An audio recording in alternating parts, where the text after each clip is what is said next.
Happy Father's Day మీ అందరికీ. ఏమో ఈ ఇద్దరు టమాటాలతోటి ఫాదర్స్ డే ఈరోజు సెలబ్రేషన్ మాకు ఉంటుంది. మీరు మీ ఫాదర్ తోటి సెలబ్రేషన్ ఎలా చేస్తారు? మీ ప్లాన్స్ ఏంటి? ఒకవేళ మీరు ఫాదర్ అయితే ఈరోజు మీ పిల్లలకి ఎక్కడ బయట తీసుకుని వెళ్తారు? కాస్త కామెంట్ చేయండి. ప్రపంచంలో అందరికంట best father, the real hero మా నాన్నగారు ఈరోజు ఉంటే ఇద్దరు చూసి చాలా హ్యాపీ. దీనికైతే చూసి ఆడిపించారు కానీ దీనికి మాత్రం చూడలేదు.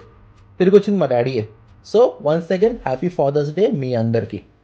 ఎంజాయ్ చేయండి అండ్ కామెంట్స్లోని మీ ప్లాన్ మెన్షన్ చేయండి. Thank you so much.